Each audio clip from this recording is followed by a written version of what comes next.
Buenos días tengan todos ustedes. Hoy, siguiendo nuestro recorrido por la región de Sudamérica,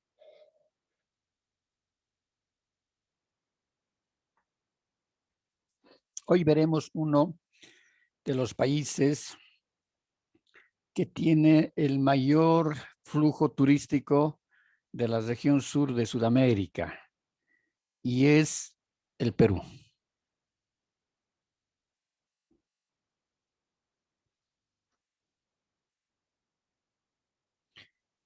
Geográficamente, el Perú está dividido en departamentos.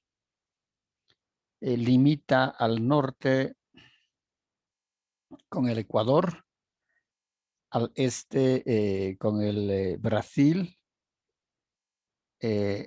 al sur con Chile y el Océano Pacífico, y al oeste con el océano, y al oeste con Chile.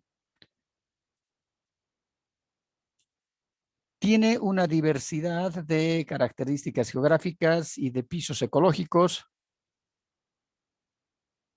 desde la Puna hasta la parte de la costa, toda la parte costera, la parte de la Puna, que es la parte alta, como el altiplano. Luego tienen en el departamento de Loreto, por ejemplo, todo el sector que corresponde a la Amazonía, el Loreto, Amazonas, la parte de Piura, de Lambayeque, ¿no? Y la parte de costera a partir de Lambayeque, La Libertad, Arash, Lima, que la capital del Perú es Lima, y Lima, que está ubicada en el distrito del Callao. De Lima al Callao no queda más que 10 kilómetros, es como desde la ciudad, cercado a Quillacollo, ¿no? Y también en el Callao se encuentra el Aeropuerto Internacional Jorge Chávez, que es uno de los aeropuertos que tiene la mayor afluencia del tráfico aéreo de Sudamérica. Luego también hacia el sector costero tenemos Ica, tenemos Arequipa, tenemos Moquegua y finalmente tenemos Atacama, que ya ingresa. Atacama es fronterizo con Arica en Chile. En el sector de la Puna tenemos a Apurímac y tenemos el sector del Cusco, y lógicamente también el departamento de Puno. En el sector central tenemos a San Martín, Huanacu, tenemos el Pasco, tenemos el departamento de Junín.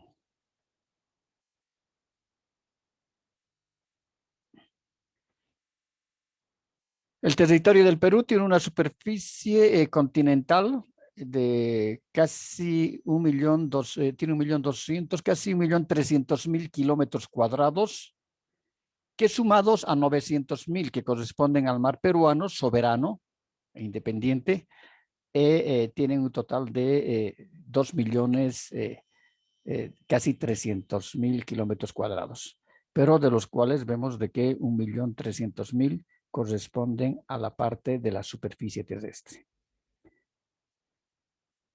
Si nosotros vemos y comparamos con la extensión territorial de otros sectores y de otros países, vamos a ver que en el caso de Chile tiene 756.000 kilómetros cuadrados, porque es una franja, una tira, y Francia tiene 675.000. Así que el Perú es 2 veces más grande que Francia en la superficie continental.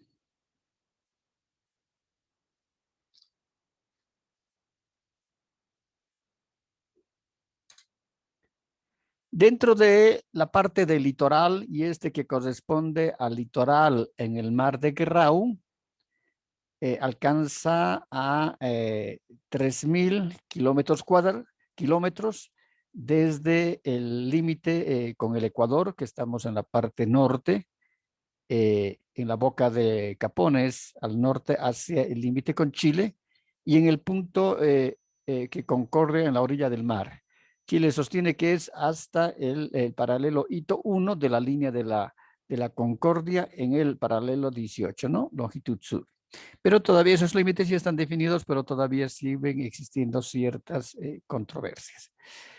Si nosotros vemos la oferta turística del Perú, vamos a ver que en todo este sector que corresponde a la parte amazónica, ¿no? Todo lo que está pintado con verde que corresponde a bosques húmedos y bosques hasta hiperhúmedos, ¿no? Que están colindantes con con el territorio de el Brasil. Entonces tiene una oferta de atractivos turísticos de naturaleza muy interesantes, ¿no? En la parte de la costa, todo lo que está pintado con amarillo, vemos que hay una oferta en cierto sector, sí, de la costa vemos que hay la parte de vestigios de civilizaciones precolombinas, ¿no? Como es el caso de Ica, Huancavelica, etcétera. Y también vemos la parte histórica, que aquí tenemos a Lima, la capital, la parte histórica que fue legada por los españoles en la época de la conquista. Pues no hay que olvidar de que Lima estaba constituida dentro de la administración de la corona española, correspondía al virreinato de Lima, y este virreinato de Lima atendía todos los trámites que correspondían lo que hoy es el Ecuador, Bolivia, y también hacia el sur la parte de la Argentina.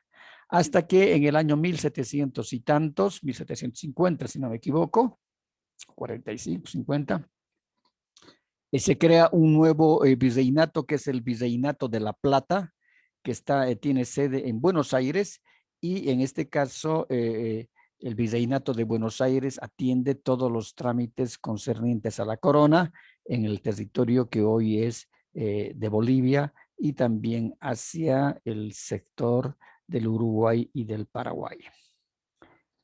Si nosotros vemos todo lo que está marcado de color rosado, corresponde más a la parte de la puna, ¿no?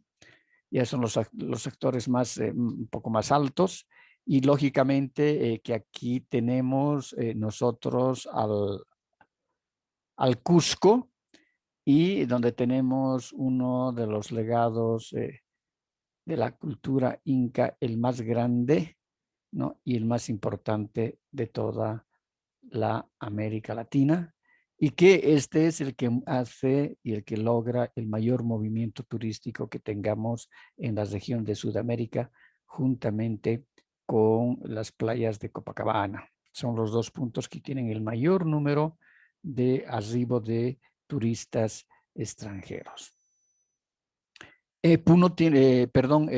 Cusco tiene un clima frío, está sobre los 3.000 metros más o menos, pero para ir a visitar, en este caso, las ruinas de Machu Picchu, tenemos que bajar, y tiene mucho las características climatológicas que nosotros las podemos observar, como es el caso de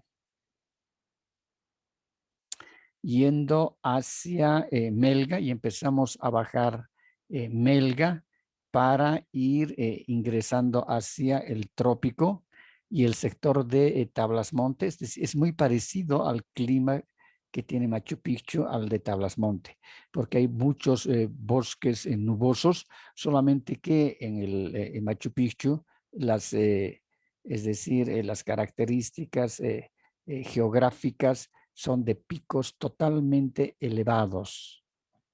Tienen estas características las montañas en Machu Picchu, ¿no? En cambio, hacia el lado nuestro, sí hay la parte montañosa, pero no es tan accidentada ni tiene picos tan abruptos como en el caso de Machu Picchu. Luego tenemos aquí Puno, que la parte del lago Mayor corresponde al Perú, del lago Titicaca, la parte del lago Mayor corresponde al Perú y está en el departamento de Puno y que comparte lógicamente con Bolivia todo lo que es el sector que corresponde al lago menor, la parte del lago menor del lago Titicaca y una partecita del lago Mayor corresponden a Bolivia, pero el resto del lago Mayor corresponden al Perú. Y aquí tenemos a la ciudad de Arequipa, la ciudad blanca. Aquí tenemos también en la parte costera tenemos las líneas de Nazca, que es otro gran atractivo turístico. Si nosotros vemos toda la parte costera del Perú, las playas del Perú tienen las mismas características que las playas de Chile, ¿no? Aquí, es decir, de que no son playas atrayentes y que puedan competir dentro de un flujo turístico internacional, ¿no? Balneario. No, son playas feas, igual que en el caso de Chile. No son playas, es decir, que puedan atraer flujos turísticos. Son aguas frías, son arenas nada convincentes, nada atrayentes. El agua es un poco, es decir, el agua del mar es media borrosa. Después tenemos muchos arrecifes, ¿no? Eh, Después tenemos, no hay playas como en el caso de Copacabana o las playas del Caribe, que las aguas son cristalinas y las aguas del mar son color turquesa, celeste, turquesa, arenas blancas. No, aquí no. Aquí además el oleaje es muy alto en todo el sector del Pacífico, ¿no? Entonces, estas playas no son competitivas dentro de un mercado internacional. Pero sí, el Perú tiene su gran atractivo, que en este caso es Machu Picchu, ¿no? Es el Cusco y Machu Picchu, que es algo maravilloso, algo esplendoroso. Aquí tenemos la Plaza de Armas de Lima, que lo bueno es de que todo este sector ha sido conservado como área y patrimonio histórico, ¿no? Y si nosotros vemos las características de las construcciones, a pesar que Lima está sobre el nivel del mar, debe estar a unos 20 metros sobre el nivel del mar, nosotros vemos las características que tienen estas construcciones y con seguridad que nos van a venir a la memoria las características arquitectónicas que tienen las edificaciones en la ciudad de Potosí. Es decir, esos balcones hermosos, estos arcos de medio punto, ¿no? Estas balaustradas. Es decir, se caracteriza por aquello Lima, porque no podemos olvidar de que fue sede del virreinato del Perú, de Lima y del Perú. Aquí tenemos una vista mucho más clara, tenemos vistas más claras. Esta es la Plaza de Armas de Lima. Aquí están las construcciones que les decía, que corresponden todas al periodo de la colonia. Han sido muy bien conservadas, han sido muy bien puestas en valor. Acá tenemos la Catedral Metropolitana de Lima, ¿no? Con ese estilo ecléctico, ¿no? Y en este caso, con ese gótico iniciante, ¿no? Acá tenemos desde hace unos 20 años que existe uno de los moles más grandes en Lima, que se llama el Ancomar. El Ancomar está en el sector que corresponde en la provincia del Callao, ¿no? Justo en la parte que vemos aquí, en la playa, en la parte costera. Lancomar es uno de los moles más grandes de Sudamérica, debe tener 200, 300 tiendas, 400 tiendas. Nosotros encontramos una gran variedad de plazas de comidas, discotecas, etcétera. E inclusive hay algunos restaurantes, creo que son 2 o 3, que tienen paredes de vidrio donde se puede ver cómo las olas van chocando contra las paredes de vidrio, ¿no? El oleaje es algo espectacular. Y aquí tenemos, esta es la Plaza de Armas de Lima, por eso veíamos esos hermosos balcones, y también vemos las características que tienen dentro del folclore el Perú. Eh, y el folclore que tiene las raíces en Bolivia, que son originarias de Bolivia, pero que el Perú también las ha adoptado y siempre estamos con esa situación, los peruanos que es del Perú, no, y los bolivianos que es de Bolivia. Pero las raíces culturales de todas estas danzas ¿no? Y este folclore es boliviano, pero los peruanos también la han asumido como si fuese de ellos. Inclusive en las festividades religiosas y en las festividades patronales, como es en el caso, por ejemplo, en Arequipa, que la fiesta del Señor de la Sentencia, si no me equivoco, ya no me acuerdo muy bien, es justo el 15 de agosto, ¿no? Y nosotros vemos también estas manifestaciones. Inclusive los danzarines muchas veces van a hacer bordar sus trajes a Oruro, Bolivia, ¿no? Entonces, y también no podemos olvidar de que nuestras raíces son juntas de los peruanos y los bolivianos, ¿no? Por eso que antes nos denominaban, es decir, Alto Perú, lo que hoy es Bolivia, y el Bajo Perú, lo que es actualmente el Perú. Preguntas.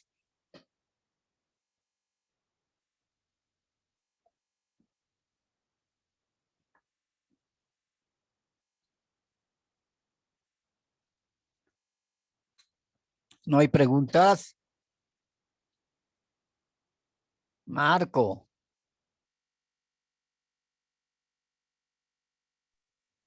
Dice una consulta, ¿la gastronomía peruana es una cocina fusión, podría decirse? No. Es decir, lo que están haciendo en el Perú ya desde hace muchos años, unos 20 años, lo que están queriendo crear es de que la gastronomía peruana sea un atractivo propio, como lo que sucede con la gastronomía mexicana. Es decir, la gastronomía peruana es tan rica y tan variada, ¿no? Pero tan variada de que han hecho inclusive un rescate cultural gastronómico muy importante, especialmente en el sector de la costa, en el sector de la costa. Por ejemplo, si nosotros vemos el ceviche, es originario del Perú, es propio del Perú.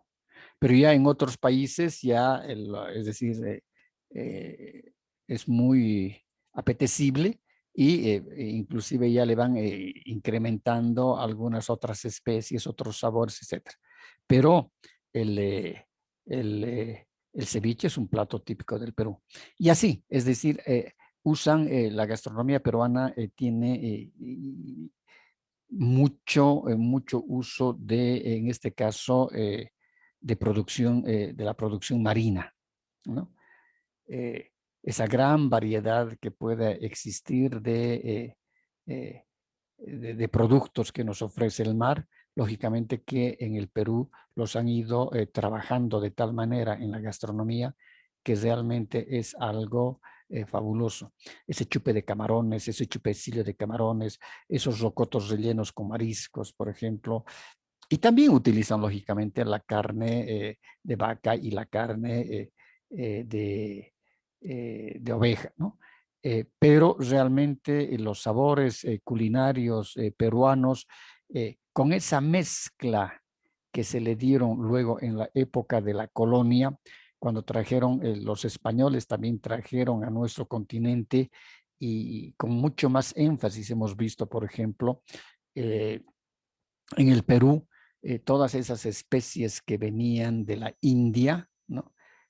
Lógicamente que en primera instancia desembarcaban en nuestra región hacia el Perú, porque el puerto de Callao ha sido uno de los principales puertos en la época de la colonia, ¿no? Dentro del tráfico mercantil de mercancías, de esclavos, etcétera, que los españoles desarrollaban entre, entre Sudamérica, Europa y también el continente africano. Y lógicamente que desde España llegaban las especies. Entonces, es una gastronomía que tiene mucho acervo cultural el peruano, la gastronomía peruana. Por ejemplo, la utilización del cordero en las regiones de la Puna, como en este caso puede ser en el Cusco, puede ser en Puno, ¿no? E inclusive una parte de Arequipa, que Arequipa es parte Puna y parte que va hacia el sector de la playa, ¿no? Pero realmente es una gastronomía muy bien desarrollada, muy bien trabajada, y lo que quieren hacer los peruanos, y lo están logrando, es de que la gastronomía peruana sea un atractivo turístico independiente. ¿Alguna otra pregunta? Dice, disculpe. Dígame, El Nelson. río más grande del mundo, creo que se encuentra en Perú, ¿verdad? Las que Perdón, son me vuelve... el río más grande del mundo se encuentra en Perú, ¿no? Que es la No, que sale a Brasil. no. Los ríos más grandes son el Amazonas y el Nilo a nivel mundial. No, Sí, pero hay una que sale a Brasil directamente. No me acuerdo el nombre, pero no, hay uno de los ríos que es importante, es decir, pueden ser afluentes. No nos olvidemos de que el Perú también tiene su parte amazónica, ¿no? Y nosotros, por ejemplo, con el Perú compartimos el límite norte-sur, el límite oeste de Pando. Estamos justamente con una reserva natural del Perú. Entonces, en el norte boliviano, y en este caso que sería el este peruano, están los ríos. Hay ríos peruanos que son navegables en la parte del Amazonas peruano, pero que van a muchos de ellos, lógicamente, pueden desembocar en los ríos que van hacia el sector del río Amazonas, ¿no? Un río importante, sí, en el Perú, por ejemplo, es el Rímac, ¿no? Eh, es un río importante, pero que se va a desembocar hacia el sector del Pacífico. ¿Alguna otra pregunta?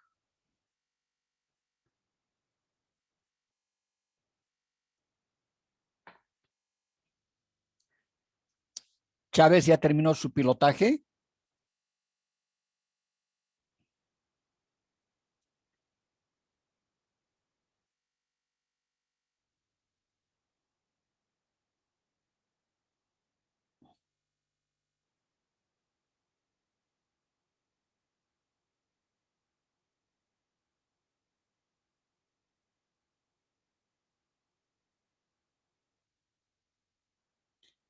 Bien, entonces continuamos.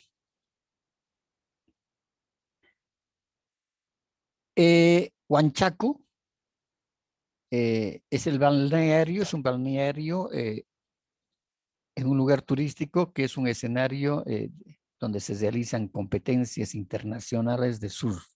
No nos olvidemos de que esta parte la parte costera del Perú, ¿no?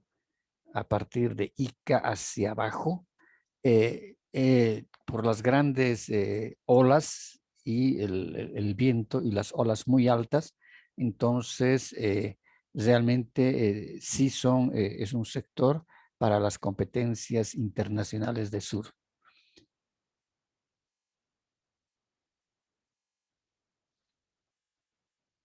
Huanchaco es famoso mundialmente por los legendarios caballitos que ustedes los pueden ver acá.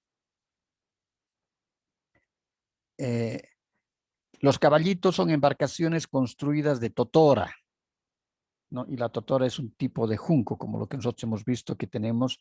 Nosotros tenemos los totorales en el lago Titicaca. Entonces, estos totorales han sido usados para la navegación y la pesca desde tiempos milenarios por los pueblos antiguos que estaban asentados en la parte costera, como son los mochicas y también por los chimues. Aún en la actualidad, los pescadores de Huanchaco continúan con esta ancestral tradición de salir a pescar en estas sus embarcaciones que están hechos de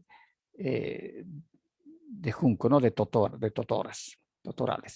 Acá tenemos una vista magnífica de Machu Picchu, que es considerada una obra maestra de la arquitectura y la ingeniería. Sus peculiares características arquitectónicas, paisajísticas y el velo de misterio que ha tejido a su alrededor buena parte de la literatura publicada sobre el sitio, lo han convertido en uno de los destinos turísticos populares más importantes del planeta. Machu Picchu está en la lista del Patrimonio de la Humanidad de la UNESCO desde el año 83 como parte de todo un conjunto cultural ecológico conocido bajo la denominación del Santuario Histórico de Machu Picchu. Aquí sí nosotros podemos ver, las colinas son extremadamente altas y también están cubiertas por vegetación y esto también hace, porque hay un choque climatológico, esto hace que existan bosques húmedos, porque Machu Picchu no fue descubierto por los españoles, sino que en el año 1905 o 10, creo, por un expedicionario europeo, y es quien descubre Machu Picchu, porque Machu Picchu estaba cubierta toda de hierba, toda estaba cubierta de maleza. Con una extensión que comprende poco más de 35,000 hectáreas, el Santuario Histórico de Machu Picchu es mucho más que un conjunto de sitios arqueológicos enclavados en la abrupta selva nubosa. Machu Picchu es considerada al mismo tiempo una obra maestra de la arquitectura y de la ingeniería. Sus peculiares características arquitectónicas y paisajísticas y el velo de misterio que ha tejido a su alrededor buena parte de la literatura publicada sobre el sitio. Visto desde el aire, el territorio del santuario se muestra como un gran libro abierto por la mitad, con el caudaloso río Urumba en su parte central y dos grandes cadenas de montañas se precipitan hacia ambos lados de un profundo valle cubierto por vegetación tropical. El Santuario Histórico de Machu Picchu fue escenario y reconocido internacionalmente por la UNESCO en el año 83, otorgándole la categoría de Patrimonio Cultural y Natural de la Humanidad.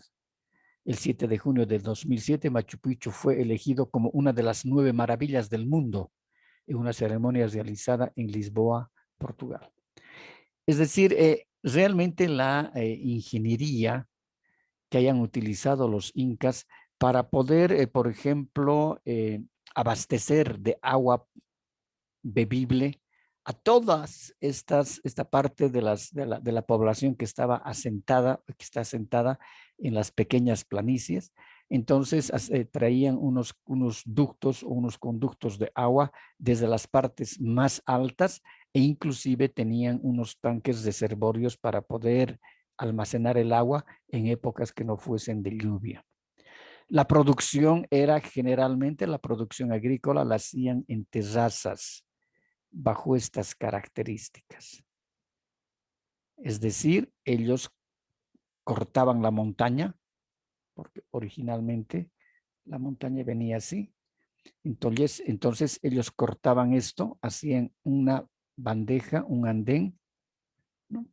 Aquí producían, entonces la lluvia se llenaba esto de agua, entonces el agua iba cayendo acá y eran también reservorios de agua para la producción agrícola, y eso, es decir, trabajar y hacer la producción así en bateones, en andenes, les ha permitido poder mantener y alimentar a toda su gente.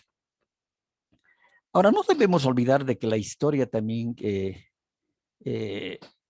ha tenido, en este caso, la cultura inca es tan interesante porque la época, el Incario ha tenido 3 periodos marcados muy importantes, ¿no? El Inca naciente, el periodo Inca naciente, el periodo del Inca expansivo y el periodo del Inca decadente, que es cuando llegan justamente, cuando están ya llegando los españoles, pero estaban en disputa el poder entre los dos hermanos, Huáscar y Atahualpa, ¿no? Pero el pueblo inca era un pueblo guerrero, ¿sí? Tenía un ejército muy bien organizado y geopolíticamente ellos se han ido, es decir, han ido ganando espacio porque no se han quedado solamente en Machu Picchu, ¿no? Han estado en todo el Valle del Cusco, han estado en todos los valles de Arequipa, han llegado al sector de Bolivia, han tomado, las últimas de las posiciones que toman los incas justamente están en Cochabamba. Y es por eso de que el fuerte de Incallacta, por eso el nombre de fuerte de Incallacta, es hasta ahí que llegaron los incas, no pudieron seguir continuando sometiendo al resto de pequeñas poblaciones originarias, porque ahí aparecen los chirihuanos. Y los chirihuanos eran un pueblo muy aguerrido que venían de la parte del Chaco, de lo que hoy es el Chaco boliviano y también del Chaco paraguayo, ¿no? Los chirihuanos. Entonces, los incas han tenido una posición como imperio muy grande en todo el sector, tanto del Ecuador, tanto de Bolivia y tanto del norte argentino y norte chileno. Entonces, por ley del Inca, del soberano Inca, se establecía que todos los pueblos deberían producir, por ejemplo, si en el Valle de Cochabamba, en Cochapampa, que eran tierras del Inca, ¿ya? Sí estaban las poblaciones y las poblaciones que han sido sometidas por los incas, ¿no? Como el caso de los cipes, por ejemplo, ¿no? En Cochabamba, que han sido sometidos por los incas. Entonces, los incas traían también a grupos de las familias reales de la nobleza inca, ¿no? Y se apostaban acá en los territorios que habían sido sometidos y ellos seguían con sus rituales, con sus tradiciones, sus costumbres, etc. Y seguía la producción agrícola, todo eso. Pero habían tierras que correspondían al Inca.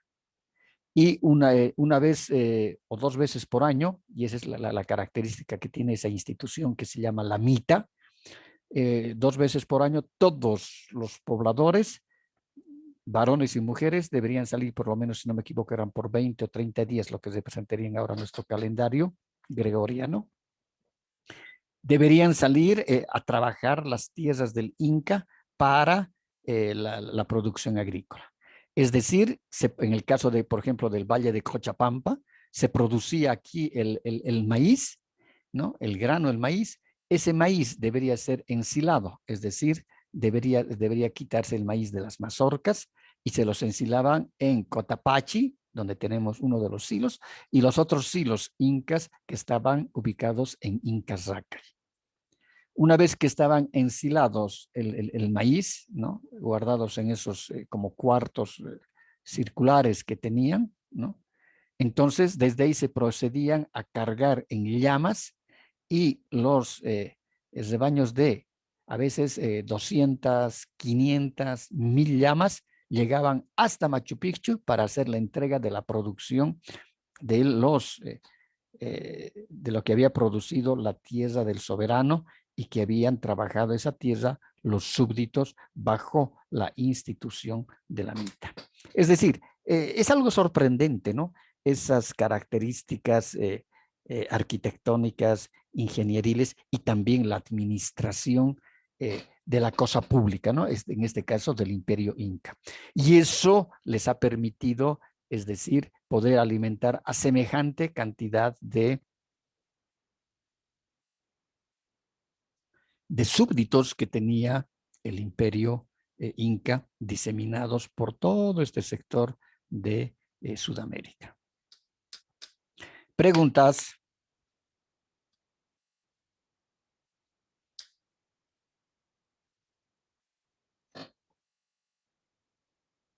Aquí tenemos una vista, unas vistas hermosas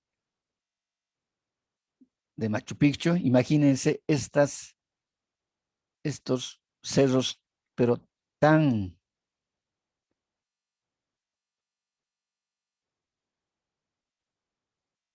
montañas tan abruptas, con esas quebradas tan profundas, ahí habitaban los incas. Y aquí tenemos lo que decíamos, la producción agrícola en terrazas, ¿no? Aquí, por ejemplo, que está marcadito con rojo, esto, aquí hay un santuario donde se hacía la veneración al rey sol, ¿no? Y por algún sector de aquí hay las escaleras que están así.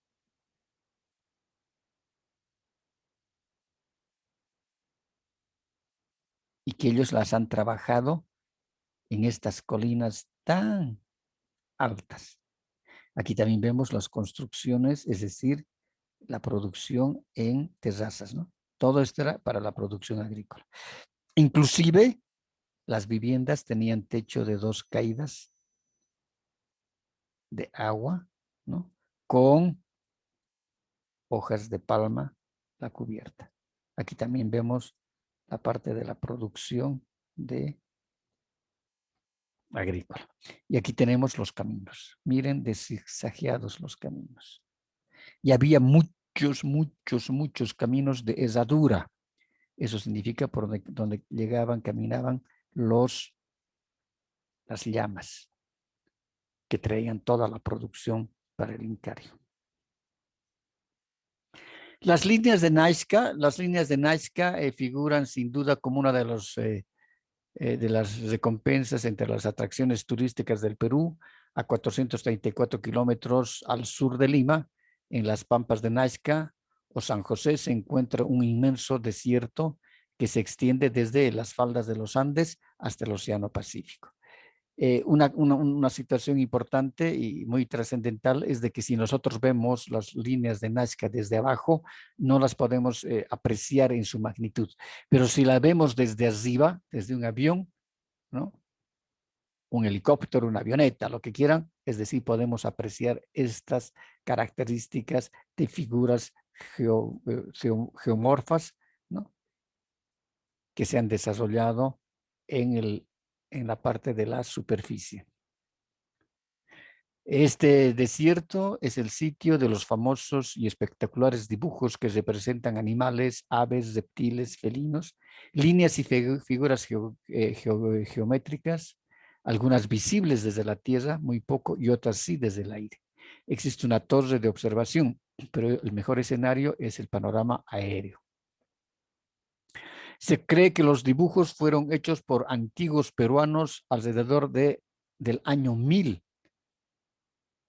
después de la era cristiana, incluso a pesar de existir huellas indicando que la zona fue ocupada desde 300 años antes de la era cristiana. El lago de Sauce se encuentra ubicado en la selva alta al sur de la ciudad de Tarapoto, margen derecho del río Huallaga. Es un cuerpo de agua de tipo lentisco, de hundimiento tectónico o fallas tectónicas con una extensión de 430 hectáreas. La franja costera se caracteriza por estar siempre limpia, rodeada de pastizales y centros turísticos, así como el mismo centro poblado de Sauce, Caserío 2 de Mayo, y también las instalaciones del Centro Piscícola Sauce del Ministerio de Pesquería. Fauna silvestre, aves, garzas, martín pescador, sachapatos, águilas, aves, pescadoras, anfibios, reptiles, herpetofauna, etc. Hay una gran variedad de especies de animales y que lógicamente la actividad del ecoturismo se realiza muy bien en estos sectores donde no ha habido mucha la interferencia de la mano del hombre. Otro lugar interesante es Paracas, que se ubica en el departamento de Ica, en la provincia de Pisco, en el Perú. Esta provincia de Pisco se caracteriza mucho también por la producción de uva, y ellos producen un licor propio que se llama pisco, que es idéntico al Singani nuestro, ¿no? Y está en el sector de Pisco, que es donde están las principales producciones de los viñedos. Por su cercanía al mar, Paracas es un balneario en forma de bahía El atractivo de este balneario es su clima, playas y hermosas residencias ahí construidas. El nombre de Paracas significa lluvia de arena, pues en este lugar los vientos son portadores de arenas. Estos vientos pueden alcanzar una velocidad de 32 kilómetros por hora. Paracas ha sido declarada reserva regional para las aves migratorias que están de paso. Los visitantes de Paracas gustan de observar los diferentes ecosistemas, los restos arqueológicos de la cultura de Paracas, el lugar donde se desembarcó San Martín y la gran diversidad de la fauna marina existente en todo este sector. El cañón del Colca.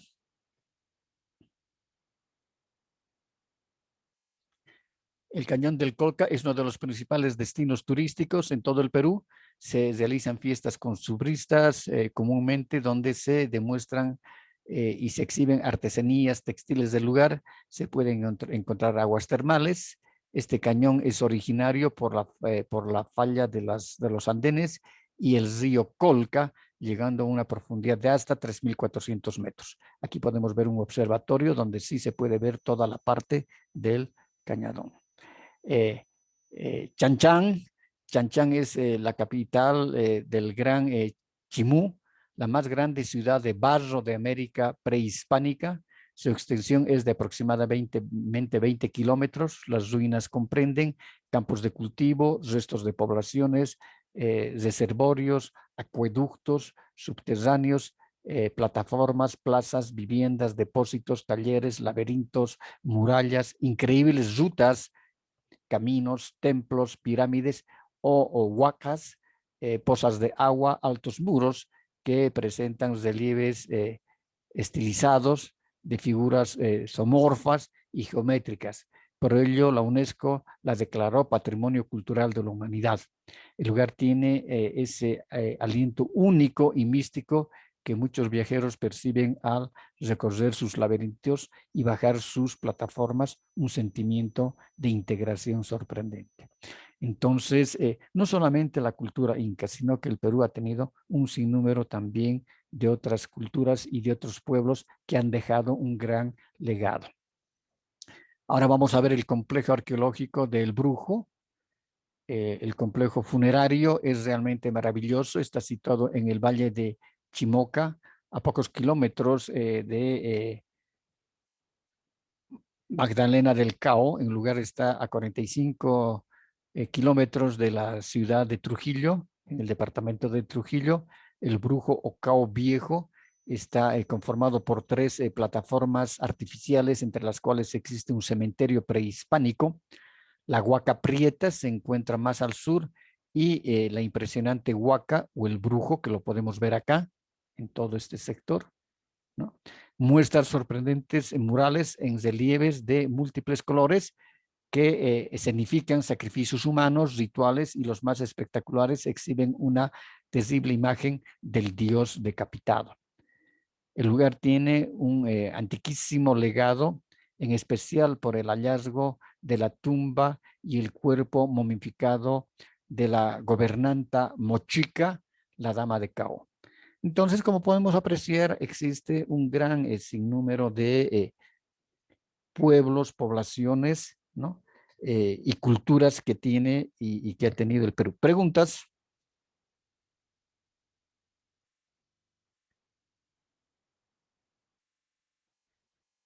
Bien, no habiendo preguntas. Dígame, Nelson. Un atractivo muy importante que es la montaña de colores. Los 7 colores le llaman. Eso está hacia el norte, ¿no? Sí, hacia el norte, sí. Sí. Es decir, hay lugares y paisajes muy hermosos. Por ejemplo, ustedes van a ver cuando bajen el material de la plataforma, en la presentación de PowerPoint también está ahí la ciudad de Arequipa, también llamada la Ciudad Blanca, ¿no? Con su cerro inmenso, el Misti, es decir, con muchas tradiciones. Se mezcla la parte de las culturas precolombinas, también con el legado de la época de los conquistadores españoles. Entonces, el Perú tiene mucho, tiene una oferta turística, por eso decíamos, muy variada y muy grande. ¿Alguna otra pregunta? Bien, no habiendo más, nos vemos mañana.